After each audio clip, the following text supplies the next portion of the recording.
DOT दफ्तर में नकली नकदी गोल्ड मिलने का मामला, सीसीटीवी के फुटेज ने खोला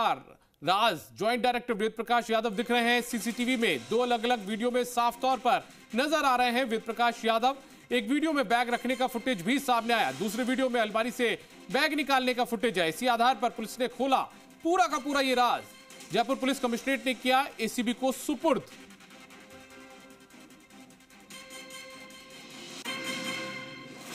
तो आपको बता दें कि ज्वाइंट डायरेक्टर वेद प्रकाश इस पूरे सीसीटीवी फुटेज में नजर आ रहे हैं। दो अलग अलग वीडियो सामने आए हैं। एक वीडियो में ये बैग रखने के लिए जाते हैं, दूसरे वीडियो में बैग निकालते हुए नजर आते हैं। कुछ इसी तरीके से जो सीसीटीवी फुटेज है वो हाथ लगे हैं पुलिस के, और उसके बाद में पुलिस ने इन्हें हिरासत में लिया और पूरे मामले को खोला और अब एसीबी को सुपुर्द कर दिया गया है। और ज्यादा जानकारी के साथ में जी मीडिया संवाददाता आशुतोष फोन लाइन पर जुड़ गए। एक बार वापस से उनका रुख करते हैं। आशुतोष, अब तो पूरी स्थिति ही साफ हो गई है, सबके सामने आ चुका है। जब वीडियो ही सामने आ गया तो पूरी मामला सामने खुल चुका है, राज खुल चुका है। देखिए, बिल्कुल। देखिए, कोई भी जब इस तरीके का कोई केस होता है तो एक शुरुआती लीड मिलना बहुत जरूरी होता है। और वर्तमान इस केस की बात करते हैं तो सीसीटीवी फुटेज जो मिले हैं जयपुर पुलिस को, उससे पूरा का पूरा जो राज है वो सामने निकल के आ गया है कि कैसे बेसमेंट के अंदर जिस अलमारी से कैश बरामद हुआ और गोल्ड बरामद हुआ, उसमें प्रॉपर इस व्यक्ति आशुतोष, एक बार मैं आपको यहाँ पर रोकना चाहूंगा। और ये सीसीटीवी फुटेज जो आप अपने टीवी स्क्रीन पर देख रहे हैं, जी मीडिया पर, जी राजस्थान पर सबसे एक्सक्लूसिव, सबसे पहले आप ये फुटेज देख पा रहे हैं। इस फुटेज में साफ तौर पर दिख रहा है कि किस तरीके से ज्वाइंट डायरेक्टर वेद प्रकाश यादव आते हैं, बैग रखते हैं, और दूसरे फुटेज में आप देख पा रहे हैं कि किस तरीके से वो बैग निकालते हैं। तो अलमारी से बैग निकालने रखने का ये जो पूरा सिलसिला था ये सामने आ चुका है। कुछ इसी फुटेज के आधार पर, सीसीटीवी फुटेज के आधार पर पुलिस ने पूरे इस मामले को खोला है, पूरा पर्दाफाश हो चुका है। और हमारे साथ में आशुतोष लगातार जुड़े हुए, एक बार वापस से उनका रुख करते हैं। आशुतोष, आप अपनी बात जारी रखिए।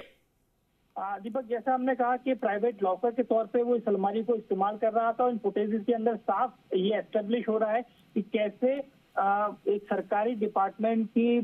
जो अलमारी थी उसको वो अपने यूज में ले रहा था। कैसे, जो जैसा कि जयपुर पुलिस को उसने बताया कि वो उसके पास जो भी कुछ कैश आता था वो उसको उस अलमारी के अंदर लाके रख देता था। और ऑफिस के जो आवर्स होते हैं, ऑफिस के जो तय एक समय होता है, उसके बाद में ज्यादातर ये देखा जाता था कि वो इसको ऑपरेट करता हुआ, इस अलमारी को ऑपरेट करता हुआ दिखाई देता था। ये भी जानकारी में सामने आया है कि जरूरत पड़ने पे इसने पैसे इसमें से निकाले भी हैं। इस वीडियो की अगर हम बात करते हैं तो ये मई का वीडियो है जिसमें इसकी जो उपस्थिति है वो साफ तौर पे वहां पे दिखाई दे रही है। और जैसा हमने कहा कि ये ना सिर्फ बेसमेंट के बल्कि डीओटी डिपार्टमेंट के हर चप्पे चप्पे से बहुत अच्छे तरीके से परिचित था। कौन सा गेट कहाँ खुलता है, कौन सा जो रास्ता है किस जगह पे जाता है, कौन सी फाइल्स कहाँ पे रखी हुई है, किस संबंधित व्यक्ति का नेक्सेस अंदर हो सकता है, कौन व्यक्ति एक्सेस करके अंदर आ सकता है, किस समय जा सकता है, ये बहुत सारी ऐसी चीजें थी इसको सालों से यहाँ रहते हुए पता था। और इसी वीडियो एविडेंस के आधार पे तमाम जो एविडेंसेस हैं जो एसीबी को भी सुपुर्द किए गए हैं जयपुर पुलिस की तरफ से, उनके आधार पे जब पूरी सख्ती के साथ में पूछताछ की गई तो पूरा का पूरा जो सच है वो सामने निकल के आ गया। और उसके बाद में जयपुर पुलिस के लिए बहुत आसान हो गया। जानकारी में ये भी सामने निकल के आया है कि अंबावाड़ी जो जयपुर का इलाका है, वहाँ इसका जो आवास है उसकी भी सर्च कंडक्ट की गई है शुरुआती तौर पे। अब इस केस को एसीबी को सुपुर्द किया गया है और अब इस पूरे मामले में एफआईआर दर्ज की जाएगी एसीबी मुख्यालय में, और फिर इसको गिरफ्तार करके इसको कोर्ट में प्रोड्यूस करने के बाद में पूछताछ की जाएगी। और पूछताछ में ये जो बात है वो निकल के सामने आएगी, ये जो तथ्य है वो सामने निकल के आएंगे कि क्या ये जो काली राशि है, ये जो काला धन है, ये सिर्फ इसी का था, किसी और व्यक्ति का भी इन्वॉल्वमेंट था, क्योंकि राशि बहुत बड़ी है। तो क्या जिन कमीशन खोरी का ये जिक्र कर रहा है पुलिस को, जिन टेंडर्स का ये जिक्र कर रहा है पुलिस को, क्या वो पूरी रिपोर्ट तैयार कर ली गई है या एसीबी की स्तर पे अभी अलग तरीके से पूछताछ इसके अंदर की जाएगी। बहरहाल सबसे पहले ये वीडियो फुटेजेस दिखाने का मकसद यही है कि जयपुर पुलिस ने इसी तरीके से एस्टेब्लिश किया कि कैसे उसका अंदर एक्सेस था, कैसे वो इस अलमारी तक पहुंचता था, कैसे उसको प्राइवेट लॉकर के तौर पे इस्तेमाल करता था।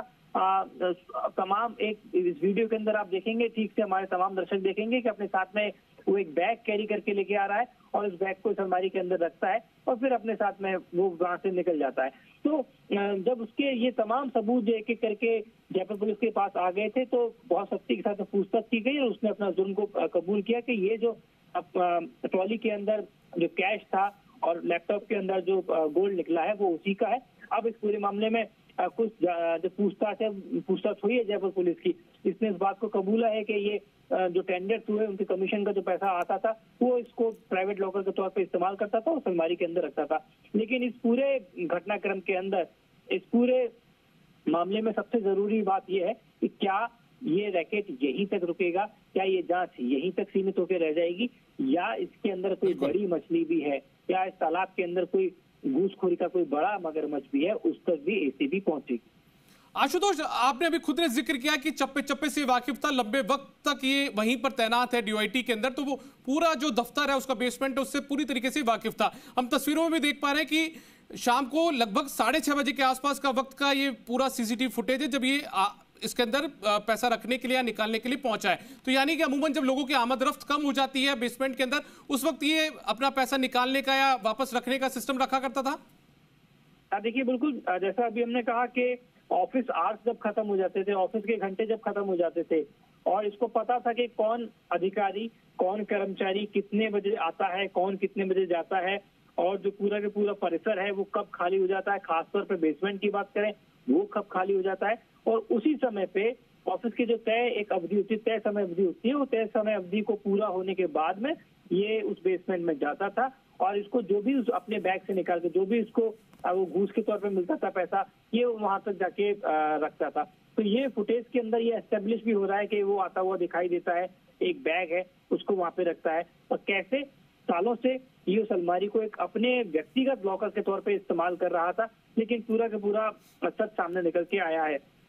लेकिन बार बार हम सवाल वही खड़ा करने की कोशिश कर रहे हैं कि क्या इस पूरे घूस कांड के अंदर, या यूं कहें कि इस पूरे रैकेट के अंदर क्या अकेला वेद प्रकाश यादव ही शामिल है या कुछ और लोग भी शामिल हो सकते हैं, जिनको लेके एसीबी आने वाले दिनों में पूछताछ कर सकती है। अभी तक बहरहाल जो जयपुर पुलिस को इसने बताया है, ये बताया है कि ये किसी और अन्य व्यक्ति का या किसी अन्य कर्मचारी का, अधिकारी का इन्वॉल्वमेंट नहीं है। लेकिन एसीबी की जांच अलग तरीके की होती है, एसीबी के जांच करने के तौर तरीके अलग तरीके के होते हैं। वो अपने स्तर पर जांच करेंगे और संभावित तौर पे कड़ी से कड़ी जोड़ते हुए अगर इसके अंदर दूसरा भी कोई पहलू निकल के आता है तो उसको भी सामने रखने की कोशिश की जाए, ये बहुत ज्यादा जरूरी। आशुतोष, एक बात और हम आपसे समझना चाहेंगे, क्या जयपुर पुलिस ने इसको हैंडओवर कर दिया तो एसीबी ने इसे हिरासत पे ले लिया अब अपनी? देखिए, बिल्कुल एसीबी की कस्टडी में इस समय वेद प्रकाश यादव है और जयपुर पुलिस की तरफ से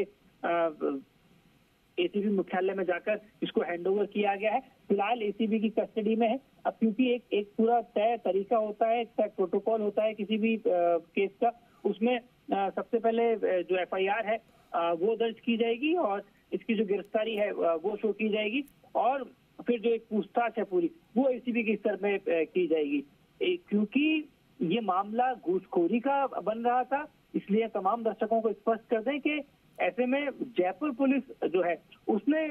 इस वेद प्रकाश यादव को गिरफ्तार नहीं किया है, लेकिन इस पूरे मामले की एक रिपोर्ट तैयार की है। तमाम जो एविडेंसेस हैं, तमाम जो साक्ष्य हैं, उनको एसीबी को सुपुर्द किया है। क्योंकि पीसी एक्ट का मामला बनता है, घूस लेन देन का मामला पीसी एक्ट के अंतर्गत आता है। ऐसे में एसीबी इस पूरे मामले की आगे की जांच करेगी और एफआईआर दर्ज की जाएगी, पूछताछ की जाएगी और इसको गिरफ्तार करके कोर्ट में प्रोड्यूस किया जाएगा, संभावित तौर पर इसको रिमांड पे लिया जाएगा। बिल्कुल आशुतोष, पूरा एसीबी के हवाले चूंकि पूरा मामला चला गया तो अब एसीबी के पूरे जो अधिकारी उस बात में जुटेंगे कि आखिर कौन इस पूरे नेक्सस पे जुटे हुए लोग हैं, कौन जुड़ रहे हैं पूरे तार। देखिए, बिल्कुल अभी एसीबी में मामला गया है, एसीबी की कस्टडी में वेद प्रकाश यादव पहुंचा है। अब एडीजी और जो वर्तमान के जो कार्यवाहक डीजी हैं हेमंत प्रियदर्शी, उनके डायरेक्शन पे इसमें आईओ नियुक्त किया जाएगा, जांच अधिकारी नियुक्त किया जाएगा। अभी तक जांच अधिकारी का नाम सामने नहीं आया है। वो जांच अधिकारी का नाम नियुक्त करने के बाद में इसके अंदर एफआईआर मुकदमा जो है वो जयपुर पुलिस की तरफ से जो नोट दिया गया है और तमाम जो एविडेंसेस दिए गए हैं, उन साक्ष्यों को एसीबी अपने स्तर पे वेरीफाई करेगी और फिर एसीबी मुख्यालय में इस संबंध में मुकदमा दर्ज किया जाएगा और इसको कोर्ट में प्रोड्यूस करने के बाद में इसको रिमांड पे लिया जा सकता है संभावित तौर पे। और जो भी जांच अधिकारी होगा वो अपने तरीके से इस जांच को आगे बढ़ाएगा और कुछ अगर इसके अंदर कुछ और भी नाम सामने आते हैं तो संभावित तौर पे उनको नोटिस देकर एसीबी मुख्यालय बुलाया जा सकता है। एसीबी की तरफ से सर्च जो है वो कंडक्ट की जा सकती है। संभावित जो ठिकाने हैं, घर की बात करें या अन्य जगह की बात करें, उनको पूरी तरीके से सील रखा गया है और जिस जगह पे ये कार्रवाई हुई, डीओआईटी का जो बेसमेंट है जहाँ की अलमारी से ये तमाम कैश और गोल्ड निकला, उस जगह को सील कर दिया गया था। किसी को भी वहां जाने की इजाजत नहीं थी और अशोकनगर थाना, स्थानीय थाना अशोकनगर लगता है, ऐसे में 2 जो पुलिसकर्मी थे उनको राउंड द क्लॉक वहां पे तैनात किया गया है। बिल्कुल आशुतोष, अब एसीबी की आगे की कार्रवाई इसके ठिकानों पर छापेमारी की होगी, बैंक लॉकर्स को खंगालने की तमाम प्रक्रिया भी अब एसीबी पूरी करती हुई नजर आएगी अगले दिनों में। देखिए बिल्कुल जाहिर है, जैसा एक बार को तो क्योंकि जयपुर पुलिस अपने स्तर पे तमाम जो पूछताछ थी, तमाम जो जानकारी थी वो अपने स्तर पे लेना चाहती थी, क्योंकि मामला अशोकनगर थाने का था जो कि जयपुर पुलिस कमिश्नरेट के अंतर्गत आता है साउथ जिले के अंदर। तो सबसे पहले शुरुआत वहीं से हुई और इसीलिए जयपुर पुलिस कमिश्नर की तरफ से इसके अंदर ब्रीफिंग की गई थी। अंबावाड़ी स्थित जो आवास है वहां पे जो एक तरीके की सर्च है वो भी कंडक्ट की गई थी, लेकिन क्योंकि अब मामला एसीबी मुख्यालय पहुंचा है तो ऐसे में एसीबी का जो सेट प्रोटोकॉल रहता है पूरे केस को स्टडी करना, इसके अंदर जांच अधिकारी है उसकी नियुक्ति करना, एफआईआर दर्ज होना, की गिरफ्तारी कर उसको कोर्ट में प्रोड्यूस करना और संभावित तमाम जो ठिकाने हो सकते हैं, जो भी इनकी संपत्ति का ब्यौरा सामने निकल के आता है, जो भी संभावित ठिकानों का जो ब्यौरा सामने निकल के आता है, वहां पे सर्च कंडक्ट की जा सकती है। उससे पहले उन जगहों को सील किया जा सकता है। ठीक है आशुतोष, एक बात और मैं आपसे जानना चाहूंगा, क्योंकि पूरे मामले का पटाक्षेप जो है वो जयपुर पुलिस कमिश्नरेट ने किया है। खुद पुलिस कमिश्नर भी लगातार इस पूरे मामले की अगुवाई में जुटे हुए थे, लगे हुए थे कि कैसे भी इस पूरे मामले को खुलासा किया जाए और लगभग 24 घंटे के भीतर ये पूरे मामले का खुलासा हो गया है। लेकिन क्या पूछताछ में, जयपुर पुलिस की पूछताछ में इसने किसी दूसरे व्यक्ति का भी नाम जोड़ा है या बताया है कि वो इसके साथ शामिल था? देखिए इस मामले की दरअसल शुरुआत हुई कैसे, डीओआईटी के ही एक एडिशनल जो डायरेक्टर हैं उनकी तरफ से सबसे पहले। आशुतोष, एक बार मैं आपको यहाँ पर रोकना चाहूंगा, हम लगातार एक्सक्लूसिव तस्वीरें जी राजस्थान पर आपको दिखा रहे हैं और ये एक और वीडियो सामने आया है जिसके अंदर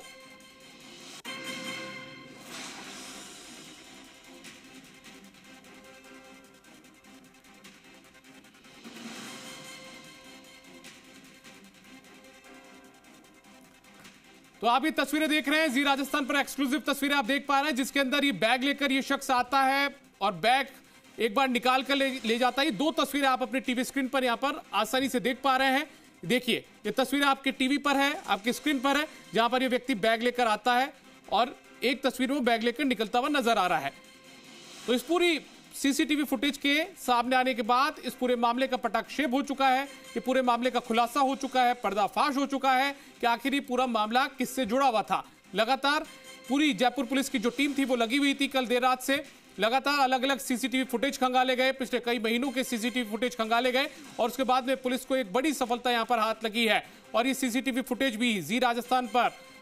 हमारे दर्शक साफ तौर पर देख पा रहे हैं, एक्सक्लूसिव तस्वीरें देख पा रहे हैं। सबसे पहले जी राजस्थान पर ये फुटेज आप सीसीटीवी के देख रहे हैं जिसके अंदर वेद प्रकाश यादव जो कि जॉइंट डायरेक्टर है डीओआईटी के, पिछले लंबे समय से इसी पद पर काबिज हैं, इसी महकमे में काबिज हैं और उनकी ये काली कमाई का ये पूरा का पूरा मामला था जिसे वो अपने ही महकमे की बेसमेंट में एक अलमारी के अंदर रखा करते थे। 2 बैग कल पुलिस को यहां पर मिले थे जिसके अंदर 2 करोड़ से ज्यादा की राशि मिली, 1 किलो सोने का बिस्किट मिला और लगातार पुलिस उस पूरे मामले की तलाश में जुटी हुई थी कि आखिर इनका मालिक है कौन। और उस पूरी तलाश के बाद में पुलिस को सफलता हाथ लगी, सीसीटीवी फुटेज खंगाले गए। सीसीटीवी फुटेज खंगालने के बाद में पूरा मामला साफ हो गया, पर्दाफाश हो गया कि वेद प्रकाश यादव इस पूरी संपत्ति का, इन पूरे पैसों का, सोने का मालिक है।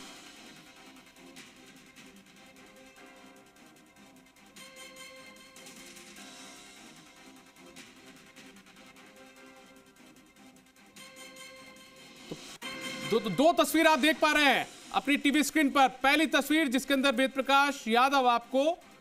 अंदर आता हुआ नजर आ रहा है, दूसरी तस्वीर में वो जा रहा है और ये तस्वीरें साफ कर देती है कि किस तरीके से वो अपने सरकारी महकमे के बेसमेंट में रखी हुई अलमारी को लॉकर के रूप में इस्तेमाल करता था। और अमूमन जिस वक्त लोगों की आमदरफ्त खत्म हो जाती थी, यानी कि जो कार्यालय का समय था, उसके बाद में ये अंदर बेसमेंट में आया करता था, क्योंकि लंबे समय से यहाँ पर ये तैनात था, तो पूरे ऑफिस को,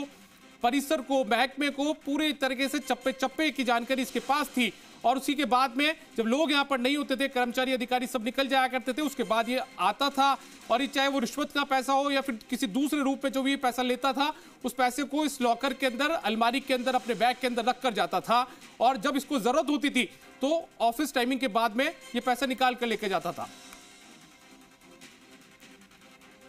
और आशुतोष हमारे साथ में लगातार जुड़े हुए हैं, एक बार वापस सुनकर रुक करते हैं। आशुतोष, अब तो तस्वीरों ने साफ तौर पर बयां कर दिया कि 8 मई के इस विजुअल से, इस वीडियो से पूरी की पूरी कहानी साफ हो गई है, पटाक्षेप पूरे मामले का हो चुका है। दीपक देखिए, बिल्कुल जो बात हमने कहने की कोशिश की वो ये वीडियो कहता हुआ दिखाई दे रहा है कि कैसे इस व्यक्ति का जो एक्सेस था वो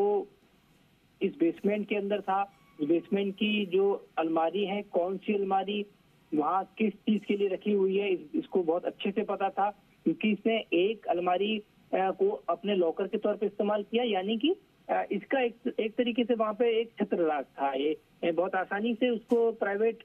लॉकर के तौर पर अगर इस्तेमाल किया जा रहा था, और संभावित तौर पे बहुत काफी समय से किया जा रहा था, क्योंकि ये जो राशि है, एक तो पूछताछ में ये स्पष्ट होगा, एसीबी की पूछताछ में ये तय हो जाएगा कि ये जो अकूत राशि सामने निकल के आई है वो क्या सिर्फ एक टेंडर की राशि है, या सालों से, क्योंकि ये इस लॉकर का इस्तेमाल कर रहा है कुछ, तो ये एक एक करके जिन जिन टेंडर का पैसा आता जाता था, उसके बाद में ये उस बैग में उसको खाली कर देता था। ये बहुत हद तक साफ होना बहुत जरूरी है। हालांकि अभी शुरुआती पूछताछ में जो जयपुर पुलिस की तरफ से आधिकारिक तौर पे तो नहीं, जो एक सूत्रों के हवाले से जो अभी तक जानकारी सामने आई है, इसने पूछताछ में बताया है कि इस पैसे का किसी अन्य व्यक्ति से, जो कि डीओआईटी का कर्मचारी या अधिकारी हो, अभी तक इसने उस बात को कहा है कि इस पैसे का सीधे तौर पर सिर्फ और सिर्फ इसी व्यक्ति से सीधा कनेक्शन था, किसी अन्य व्यक्ति का से कोई कनेक्शन नहीं था। और जो तमाम आशुतोष, एक बार मैं वापस से आपको रोकना चाहूंगा और मैं दर्शकों की जानकारी के लिए बता दूं कि जो आप अपने टीवी स्क्रीन पर वीडियो देख रहे हैं, ये वही सीसीटीवी फुटेज है जिसके बाद में जयपुर पुलिस ने इस पूरे मामले को खोल दिया है, पूरे मामले का पर्दाफाश कर दिया है। दरअसल पहली तस्वीर में आप देख सकते हैं 6:24 का ये वीडियो है, यानी कि शाम को 6 बजे जब सरकारी कार्यालय बंद हो जाते हैं, उसके बाद में 6:24 पर ये वेद प्रकाश यादव यहां पर एंट्री लेता है, पैसा रखने के लिए ये यहां पर आता है, और इसके बाद में लगभग 5 से 6 मिनट तक यहां पर ये रुकता है, 6 मिनट तक, और उसके बाद में 6:31 पर यहां से ये रवाना होता है। दूसरे वीडियो में आप साफ तौर पर देख सकते हैं, यानी कि इसकी जो पूरी प्रक्रिया थी, पूरी जो ये इसने सिस्टम बनाया हुआ था, वो कुछ ऐसा ही था कि जब लोग यहां पर नहीं होते थे ऑफिस टाइमिंग के बाद में, ये यहां पर आता था और उसके बाद में कुछ इसी तरीके से पैसे का जो निकालना या पैसा उस बैग में रखना, जब इसे होता था रिश्वत की राशि का, तो ये इसी तरीके से इसका पूरा इस्तेमाल किया करता था। पूरी प्रक्रिया इसने इसी तरीके से बनाई हुई थी और उसी के आधार पर ये यहां पर पूरा काम को अंजाम देता था। अब हालांकि ये कब से पूरी प्रक्रिया इसकी चल रही थी पैसे को रखने की, निकालने की, ये एसीबी की जांच में खुलासा हो पाएगा, पूछताछ में खुलासा हो पाएगा। देखेंगे, एक बड़ी सफलता यहां पर जयपुर पुलिस को लगी है और उसके बाद में उन्होंने आगे एसीबी को दे दी है पूरी जानकारी।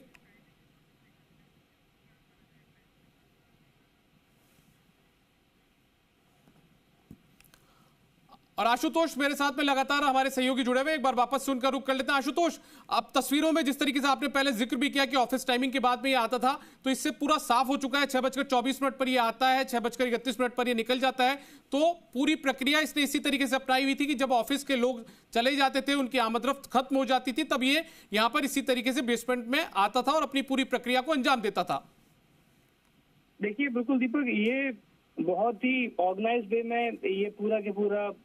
जो इसमें खुद के व्यक्तिगत एक्सेस था वो संचालित हो रहा था, और एक तय टाइम होता था जब ये एंट्री करता है। वीडियो में साफ तौर पे वो एस्टेब्लिश हो रहा है। टाइमलाइन उसमें दिखाई दे रही है कि किस समय वो व्यक्ति अंदर दाखिल हो रहा है बेसमेंट में, बाकायदा उसके अंदर मंथ जो है, ईयर जो है वो पता चल रहा है। तो बहुत हद तक जयपुर पुलिस को उस बारे में जो शुरुआती लीड मिली, उसके आधार पे जो उससे सख्ती के साथ पूछताछ की गई, उसमें सारी चीजें एक एक करके साफ होती चली गई। क्योंकि सबका अगर डाउट की बात करते हैं तो सचिवालय के ठीक पीछे की बात कर रहे हैं। योजना भवन जैसे दफ्तर में, डीओटी जैसे दफ्तर के बेसमेंट में अगर कोई अलमारी बंद पड़ी हुई है और वहां से 2,31,00,000 रुपए कैश निकल के सामने आना और उसके बाद में गोल्ड निकल के आना, एक ट्रॉली का जो सूटकेस होता है उसमें 2,000 के 500 के नोट इतनी बड़ी तादाद में निकलना, तो सबका शक संभावित तौर पर जा रहा था कि ये हो सकता है कि किसी ब्यूरोक्रेसी के बड़े जो अधिकारी होता है उसका पैसा होगा। बहुत सारे के अंदर आशंकाएं थी, बहुत सारी चर्चाएं थी जो दिन भर चलती रही। देर रात जैसा ये मामला सामने आया तो उसके बाद चलती रही थी। हालांकि 7 से 8 लोग जिनको डिटेन किया गया था जयपुर पुलिस की तरफ से, उनमें एक नाम वेद प्रकाश यादव का भी था। क्योंकि जब ये पूरा घटनाक्रम हुआ तो उससे पहले की जो जानकारी पुलिस की तरफ से एकत्रित की गई उसमें ये चीज निकल के आई कि वेद प्रकाश जो था वो चाबी को लेके थोड़ा सा आनाकानी कर रहा था। फिर इसकी तरफ से ये भी कहा गया कि ये नकली चाबी बनवा देगा जब ये नहीं खुली थी। तो थोड़ा सा जो डाउट था वो पुलिस को उस समय से ही हो गया था। लेकिन इतने सालों से यहाँ पे तैनात था, तकरीबन जो जानकारी सामने निकल के आई है वो वीडियो के माध्यम से हम दिखाने की कोशिश कर रहे हैं कि ये जो पूरा का पूरा वीडियो है, सीसीटीवी फुटेज जो हम सामने रखने की कोशिश कर रहे हैं, ये 8 मई के विजुअल्स हैं जिसमें शाम का वक्त दिखाई दे रहा है। टाइमलाइन जैसा मैंने जिक्र किया 6:24 का वक्त दिखाई दे रहा है जिसमें खुद जो यादव है वो एक बैग लेकर बाहर जाता है और उसके ठीक 7 मिनट बाद वापसी का अगर आप टाइम देखेंगे यानी कि 6:31 पर वो वापस आता है। यानी कि सारा की सारा पूरा के पूरा जो घटनाक्रम है वो 7 मिनट के अंदर हो रहा है। तो वो खाली बैग लेकर जाता है, भरा बैग लेकर आता है, इसके बहुत सारे मायने हैं। यानी कि 6 मिनट बाद वो अंदर लेकर कुछ ना कुछ बैग में लेकर आया है और उसको फिर उसमें बैग जो लॉकर की तरह इस्तेमाल कर रहा था उस अलमारी को वहां लाकर रख देता है। कि तो ये पूरी टाइमलाइन, ये पूरा जो वीडियो फुटेज हम एक्सक्लूसिव तौर पे सामने रखने की कोशिश कर रहे हैं, इसमें साफ तौर पर टाइमलाइन में दिखाई दे रहा है। तमाम जो दर्शक हैं वो देख सकते हैं कि उसमें ऊपर टॉप लाइन में जो 8 मई के जो डेडलाइन है वो दिखाई दे रही है। शाम का वक्त दिखाई दे रहा है 6:24 पे, जिसमें जो यादव है वो एक बैग लेकर बाहर जाता है और उसके बाद में ठीक 7 मिनट बाद आप देखेंगे कि 6:31 पर वो वापस अंदर की तरफ आता है, बेसमेंट की तरफ आता है। तो ये सारी चीजें एस्टेब्लिश हो रही हैं और ये एस्टेब्लिश होने के बाद में जैसा मैंने कहा कि जयपुर पुलिस के पास में बहुत पुख्ता प्रमाण थे और जो इलेक्ट्रॉनिक एविडेंसेस होते हैं, इलेक्ट्रॉनिक एविडेंसेस की जो कैटेगरी होती है उसमें इन एविडेंस को रखा गया और उसके बेसिस पे जब उससे सख्ती के साथ पूछताछ की गई तो इस सामने सारी चीजें निकल के आई। उसने अपना जो खुद जो एक तरीके से जुर्म है वो कबूल किया और बताया कि ये राशि सीधे तौर पे उसी से जुड़ी हुई है और पूरा के पूरा घटनाक्रम सामने निकल के आया। उसके बाद में पूरा के पूरा एक नोट तैयार किया गया और उस नोट को एसीबी को सुपुर्द किया गया है। साथ में यादव को भी एसीबी को सुपुर्द कर दिया गया है। बिल्कुल आशुतोष, एक बात और है कि जयपुर पुलिस ने जब इससे पूछताछ की तो क्या ये कुछ सामने आ पाया कि कब से ये पूरी प्रक्रिया को ये यहाँ पर अंजाम देता हुआ नजर आ रहा था? देखिए, ये अभी तक बहुत ज्यादा अभी तक साफ नहीं हो पाया है कि ये कब से चल रहा था। लेकिन इस वीडियो की अगर हम बात करते हैं और इस वीडियो के अंदर जो टाइमलाइन सामने निकल के आई है वो 8 मई की सामने निकल के आई है। लेकिन जो इसने जानकारी दी है, इसने बताया है कि जो भी कमीशन का पैसा आता था ये वहां लाकर रख देता था। लेकिन जयपुर पुलिस ने जो अपनी पूछताछ की है, जयपुर पुलिस ने जो अपनी जांच की है, उसमें ये जानने की कोशिश की है जयपुर पुलिस ने अभी तक जो भी जांच करके एसीबी को सुपुर्द की गई है कि ये पूरी की पूरी जो कमीशन खोरी है, क्या ये किसी एक केस का पैसा है या अलग अलग केसेस का था। हालांकि सूत्र ये भी जानकारी दे रहे हैं इस पूरे घटनाक्रम में कि जयपुर पुलिस को ये भी पता चल गया है, जयपुर पुलिस ने ये भी पता लगा लिया है पूछताछ के आधार पे कि ये जो पैसा मिला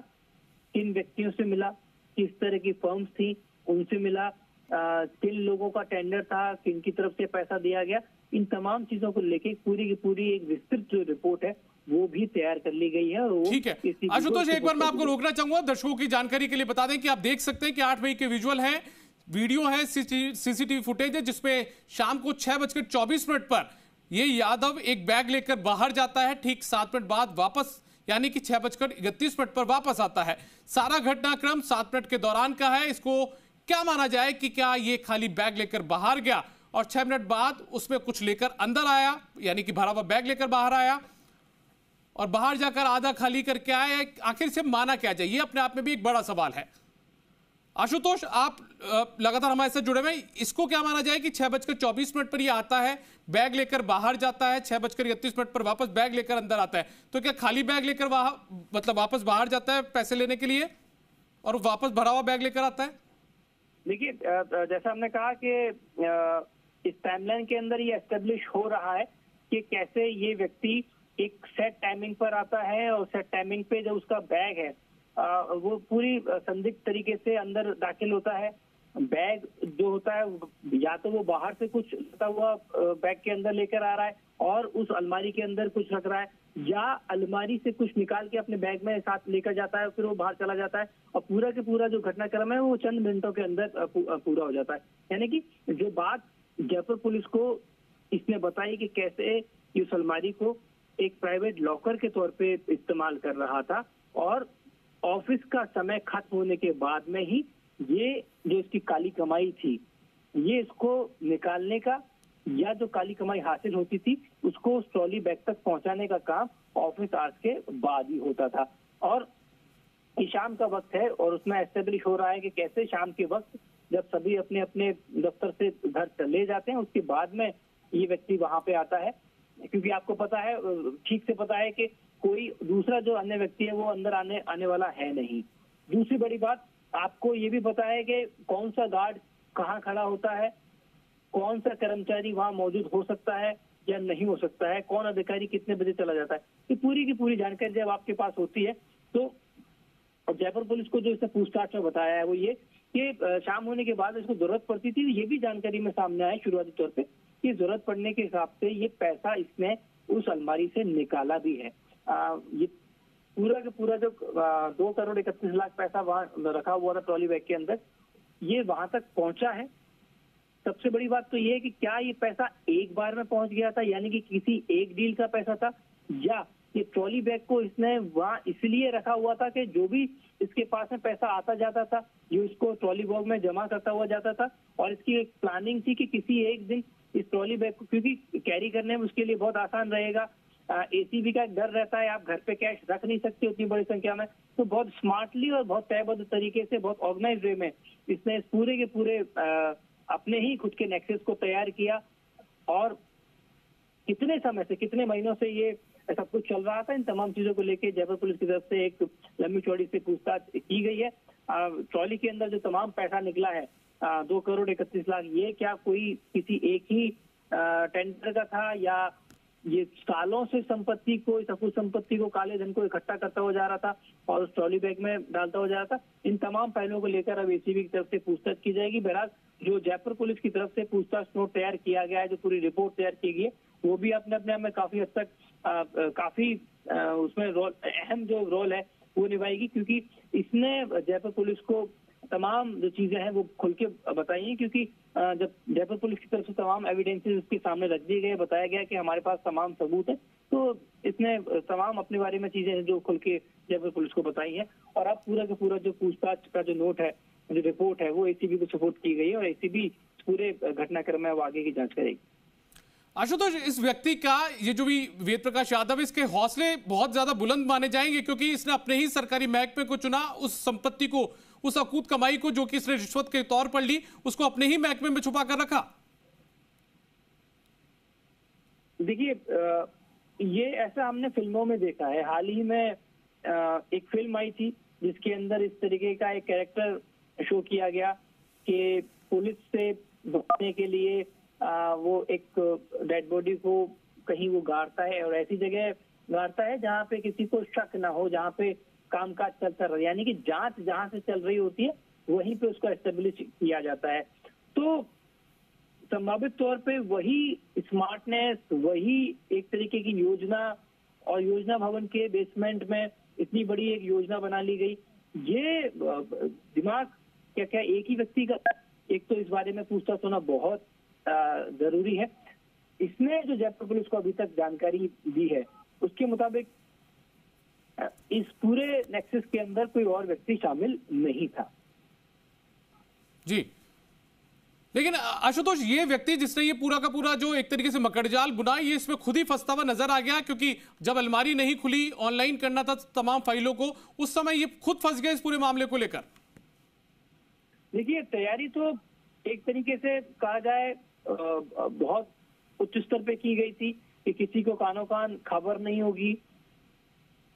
क्योंकि ऑफिस के बेसमेंट में जहां आपका एक छत्र राज हो, जहां आप तमाम तरह की चीजें जानते हो, आप हर उस बारे में, हर उस फाइल के बारे में जानते हो, हर उस अलमारी के बारे में जानते हो, और सबसे बड़ी बात उस नेक्सस की चाबी भी आपके पास में हो, तो आप बहुत बेखौफ हो जाते हो। लेकिन इसमें सवाल ये खड़े होते हैं कि अगर फाइलिंग का, ई फाइलिंग का काम चल रहा था, फाइल्स को स्कैन करने के बाद में उनको कंप्यूटर पे चढ़ाने का कामकाज चल रहा था, तो उसके अंदर थोड़ी सी चीजें ये भी सामने निकल के आती हैं। तो क्या जो तमाम अधिकारी थे, संबंधित जो अधिकारी थे, क्या उनको ये इस बारे में पता था कि नीचे जो अलमारी रखी हुई है उनमें फाइल्स हैं, या उनके अंदर कुछ और है, या किसी व्यक्ति को इस वेद प्रकाश यादव पे किसी तरह का कोई डाउट था, वो उस इनपुट को शेयर किया गया पुलिस की तरफ से। ये इसके अंदर बहुत सारे ऐसे पहलू हैं जो बीच बीच में कहीं ना कहीं एक सवालिया निशान खड़े करते हैं कि क्या संबंधित अधिकारियों को नहीं पता था, क्योंकि ये कामकाज तो बहुत दिनों से चल रहा था, क्या उच्च अधिकारियों को नहीं पता था कि फाइलें, कौन सी फाइल कहाँ रखी हुई हैं। और इस एक दो अलमारी थी जिनकी चाबी नहीं मिली थी, इनमें से एक के अंदर तो फाइल्स मिली, एक के अंदर जिसको ये प्राइवेट लॉकर के तौर पर इस्तेमाल कर रहा था, क्या उसके बारे में किसी को जानकारी थी या नहीं थी, क्योंकि आमतौर पर सरकारी जो कामकाज होता है वो बहुत ही सटीक तरीके से होता है, प्रॉपर वे में होता है। किसी अलमारी के अंदर अगर फाइल्स रखी भी जाती हैं, महत्वपूर्ण फाइल्स जो होती हैं उनको रखा भी जाता है, तो बाकायदा टैग लगा के रखा जाता है कि ये संबंधित फाइल्स जो हैं वो यहाँ रखी हुई हैं। अब ऐसे में क्या रैंडमली उन फाइल्स को कलेक्ट किया जा रहा था और ई फाइलिंग की जा रही थी? एक तो सवाल ये खड़ा होता है, क्या उस अलमारी के बारे में किसी को आइडिया नहीं था, उस अलमारी के बारे में किसी को पता ही नहीं था, उसका कोई सरकारी हिसाब किताब ही नहीं था? ये भी अपने आप में एक बड़ा सवाल है। हालांकि जिस तरीके का इस व्यक्ति का सिस्टम था, मौके पर पूरा कामकाज जानता था, सालों से वहां लगा हुआ था, हर व्यक्ति के बारे में, हर फाइल के बारे में, और खास तौर पर सिस्टम को बहुत अच्छे से ये व्यक्ति जानता था। किस व्यक्ति का नेक्सस हो सकता है, कौन वहां तक आ सकता है, कौन नहीं आ सकता, ये बहुत अच्छे से उसको जानता था, और इसीलिए इसने सिस्टम को ही इस्तेमाल करते हुए अपनी जो काली कमाई थी उसको वहां रखने की कोशिश की। लेकिन पूरा का पूरा जो मामला है वो खुला और अब सबके सामने है, राजस्थान के सामने है। इसके अंदर सरकार की जो सकारात्मक जो स्टेप रहा वो ये कि सरकार खुद सामने आई और सामने रखने की कोशिश की, और मुख्य सचिव के स्तर पे देर रात 11 बजे एक प्रेस वार्ता बुलाई गई और इस पूरे घटनाक्रम को सामने रखा गया, क्योंकि ये संबंध किसी भी व्यक्ति से हो सकता था, किसी भी उच्च स्तर पर हो सकता था। इसीलिए इसमें आप देखेंगे कि जयपुर पुलिस की तरफ से जयपुर पुलिस कमिश्नर थे, एडीजी क्राइम दिनेश हेमन वहां पे मौजूद थे, डीजीपी उमेश मिश्रा जो है वो मौके पर मौजूद थे प्रेस कॉन्फ्रेंस के अंदर, और तमाम वो लोग थे जिनको बहुत एक अच्छा खासा अनुभव है इस तरह की चीजों का। एडीजी क्राइम दिनेश हेमन की बात करें तो एसीबी में रहते हुए उन्होंने बड़े बड़े ट्रैप किए, उनको बहुत अच्छे से पता था कि इस तरह के मामलों में दरअसल करना क्या है। तो पूरा एक आपसी चर्चा की गई और फिर पूरा का पूरा जो मामला है वो सामने आया, और आज शाम होते होते इस पूरे मामले का खुलासा हुआ, और अब इस आरोपित व्यक्ति को एसीबी मुख्यालय में सुपुर्द कर दिया गया है, और अब एसीबी अपने तरीके से पूरे मामले की इन्वेस्टिगेशन करेगी। एसीबी सबसे पहले इसके अंदर एफआईआर दर्ज करके पूछताछ होगी इस व्यक्ति से, कोर्ट में प्रोड्यूस किया जाएगा, संभावित तौर पे इसको रिमांड पे लेके जो भी इसके अंदर आईओ नियुक्त किया जाए, जांच अधिकारी जो नियुक्त किया जाता है उसकी तरफ से अपने तरीके से इसके अंदर पूछताछ होगी। फिलहाल अभी तक की जानकारी ये कि इसके अंदर वेद प्रकाश यादव के अलावा कोई दूसरा व्यक्ति नहीं था, लेकिन आशुतोष अब एसीबी के पास पूरे मामले की जब फाइलें या रिपोर्ट पहुंच जाएगी तो एसीबी के अब एसीबी के पास पूरी जांच है, तो लिहाजा अब एसीबी पता करेगी कि आखिर इसके तार किन लोगों से और जुड़े हुए हैं कि नहीं है। देखिए, जाहिर है कि अब ये पूरा जो केस है वो एसीबी हैंडल करेगी। एसीबी को हैंडओवर कर दिया गया है। ऐसे में तमाम जो इसके कनेक्शन है, वेद प्रकाश यादव के आसपास कोई दूसरा पहलू तो नहीं है। वेद प्रकाश का ही अगर इन्वॉल्वमेंट है तो इसमें कौन कौन वो लोग हैं जिन्होंने पैसे देके, क्योंकि देखिए घूस लेना और घूस देना दोनों ही अपने आप में अपराध है। ऐसे में उन संबंधित टेंडर्स के बारे में, उन संबंधित डील्स के बारे में पता किया जाएगा कि किन किन डील्स में ये पैसा पहुंचा है, कि किस डील में कितना पैसा आया, क्या ये किसी एक बड़ी डील का पैसा था। इन तमाम तथ्यों को लेकर एसीबी की तरफ से पूछताछ की जाएगी और संबंधित जिन लोगों से ये घूस आई है उनको जल्द राउंड अप किया जाएगा, उनसे पूछताछ की जाएगी और संभावित तो उनको भी गिरफ्तार किया जाएगा। आशुतोष आप हमारे साथ बने रहिए, लेकिन हम हमारे दर्शकों की जानकारी के लिए बता दें कि आप अपनी टीवी स्क्रीन पर दो तस्वीरें देख पा रहे हैं। पहली तस्वीर में आप समय देखिए 18:24 और 57 सेकंड, यानी कि शाम के 6:24 57 सेकंड का ये वक्त होता है जब यहां से ये बैग लेकर निकलता है। दूसरी तस्वीर आप देख पा रहे हैं एक बेसमेंट की, जिसके अंदर तस्वीरों के अंदर समय है 18:31 और 32 सेकंड, यानी कि शाम के 6:31 की तस्वीरें। इस समय ये व्यक्ति वापस से बैग को अंदर लेकर आता है। तो पूरी कहानी को अब इस तस्वीरों के माध्यम से आप समझिए। तो ये कुल मिलाकर जो आप दोनों तस्वीरें देख रहे हैं, इसको हम आपको समझाने की पूरी कोशिश करते हैं। आप ये जो तस्वीरें देख रहे हैं दरअसल 8 मई की है, जिसमें शाम को 6:24 पर जो आपकी टीवी स्क्रीन पर पहली तस्वीर है, शाम को 6:24 पर ये यादव एक बैग लेकर बाहर जाता है। ठीक 7 मिनट बाद में लगभग 6:31 पर ये वापस आ जाता है। सारा घटनाक्रम ये 7 मिनट के दौरान का है। इसको लेकर आखिर क्या माना जाए? साफ है कि क्या ये खाली बैग लेकर बाहर गया और 6 मिनट बाद उसमें कुछ लेकर, यानी पैसों से भरा हुआ बैग या सोने के बिस्किट से भरा हुआ बैग ये लेकर अंदर आया, भरा हुआ बैग लेकर गया और बाहर जाकर आधा खाली करके आया? क्या माना जाए? ये तमाम लगातार जो सवाल है वो भी इसमें लगातार उठ रहे हैं, यानी कि पैसे लेने के लिए बैग लेकर बाहर गया या पैसा कुछ रखने के लिए बाहर गया। ये अपने आप में बड़ा सवाल है और इन्हीं सवालों को जो गुत्थी के बनी हुई थी इसको सुलझाने की कोशिश जयपुर पुलिस ने की है। और जब लगातार इस वेद प्रकाश यादव से बातचीत की गई तो यहां पर साफ हो गया। ये देखिए पहली तस्वीर आप अपने टीवी स्क्रीन पर देख पा रहे हैं, जिसके अंदर ये बैग लेकर ये व्यक्ति इस अलमारी से बैग लेकर बाहर निकलता है। और ये तस्वीर में आप देख सकते हैं ब्लू कलर का शर्ट पहनकर ये जाता है, ये अलमारी खोलता है पहली तस्वीर के अंदर, और इस अलमारी को जिस तरीके से वो खोलता है उसके बाद में बैग इसमें से ही निकालता है। ये देख पा रहे हैं आप अपनी टीवी स्क्रीन पर जी राजस्थान पर एक्सक्लूसिव तस्वीरें। और दीपक गोयल हमारे सहयोगी फोन लाइन पर जुड़ गए हैं, एक बार उनका रुख करते हैं। दीपक, आपसे समझना चाहेंगे कि आखिर ये पूरी गणित थी क्या? ये कब से यहां पर तैनात था और पूरे चप्पे चप्पे की जानकारी तक इस व्यक्ति को थी? देखिए, सीसीटीवी के जो फुटेज हैं उनसे ये तो साफ हो गया है कि जो व्यक्ति है वेद प्रकाश यादव, जो कि यहाँ पर ज्वाइंट डायरेक्टर के पद पर है, और ज्वाइंट डायरेक्टर नहीं, इसमें ज्वाइंट डायरेक्टर के साथ में स्टोर का भी पूरा काम देख रहा था। स्टोर का जो ओआईसी है वो इनसे ऊपर एक अधिकारी और है। देखिए, दूसरी बड़ी बात है कि सीसीटीवी कैमरे हाल में ही ये लगे हैं, क्योंकि जो सीसीटीवी कैमरे जो डीओआईटी के अंदर लगाए गए हैं, जिससे आज ये पूरी कह सकते हैं कि पुलिस है पूरे राज को खोल पाई है। ये पूरे सीसीटीवी कैमरे जयपुर शहर के अंदर अभय कमांड के लिए और शहर की सड़कों पर खंभों पर लगने थे, लेकिन जब इसका यूज नहीं हुआ और जब पार्टी को पेमेंट हो चुका था तो जो पहले अधिकारी यहाँ पर तत्कालीन अधिकारी जो डीओआईटी के रह चुके हैं, उन्होंने ये कहा था कि ये रखे रखे बेकार हो जाएंगे, इसका उपयोग किया जाए। इसके लिए सीसीटीवी कैमरे जितने भी जद में हैं, आज जो तस्वीरें देखने को मिल रही है, ये उसकी देन है। तीसरी बड़ी बात यह है कि वेद प्रकाश यादव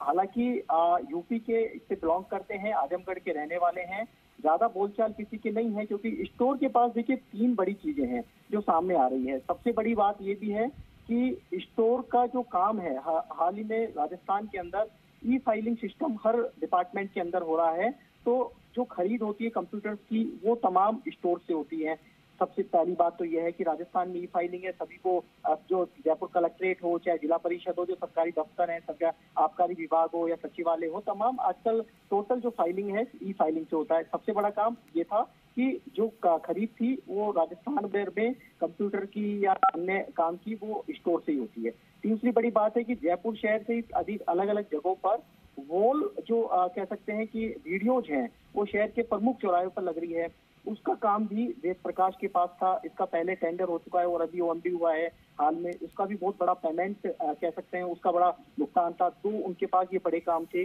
तो कब से खेल चल रहा था, कब से ये पैसे का लेन देन चल रहा था, क्या अलग अलग किस्तों के अंदर ये राशि ली गई, क्या इसका और भी क्या इसके बाद इसके यदि वो अपने राज उगलेगा तो क्या और भी अधिकारियों के इसमें नाम आ सकते हैं? क्योंकि देखिए अलग अलग तर्क हैं, डीओआईटी के अंदर हड़कंप पूरी तरीके से मचा हुआ है। हालांकि देखिए जो वेद प्रकाश यादव है, इनको जो उनके साथी हैं वो मद्रासी कह के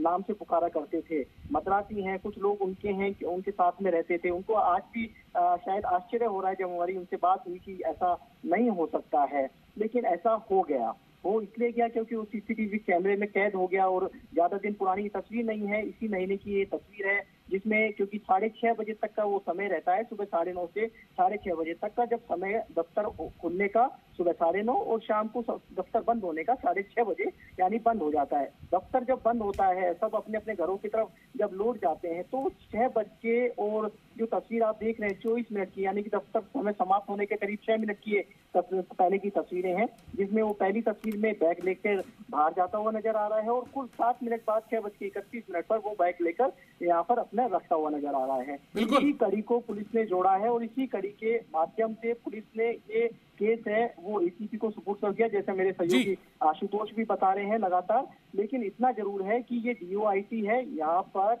बड़े बड़े जो काम है, चाहे कह सकते हैं क्योंकि पूरा टेक्निकल यहाँ पर काम होता है, तो यहाँ बड़े बड़े टेंडर होते हैं, लोगों की निगाह यहाँ पर नहीं रहती हैं। लेकिन अब धीरे धीरे, क्योंकि इससे पहले भी एक केस बहुत बड़ा आया था, यहाँ की जो सूचना सहायक है उससे आय से ज्यादा संपत्ति यहाँ पर मिली थी। इससे पहले एक जो अधिकारी है उनके ऊपर भी आय से ज्यादा अधिक संपत्ति मिली थी। तो यानी कि शायद उनको लगता है कि यहाँ मलाई है, और जब मलाई यहाँ पर देखने को मिलती है तो आप देखते रहे। चलिए दीपक, आपका बहुत बहुत शुक्रिया और आशुतोष आपका भी बहुत बहुत शुक्रिया। तो हमारे दो सहयोगी हमें पूरी तस्वीरों की जानकारी दे रहे थे, पूरे मामले की जानकारी उन्होंने दी, दीपक गोयल और आशुतोष, जो बता रहे थे कि आखिर किस तरीके से अब आगे की कार्रवाई जाएगी, किस तरीके से एसीबी इस पूरे मामले की जांच अब करेगी और पूरा घटनाक्रम आखिर क्या कुछ रहा है।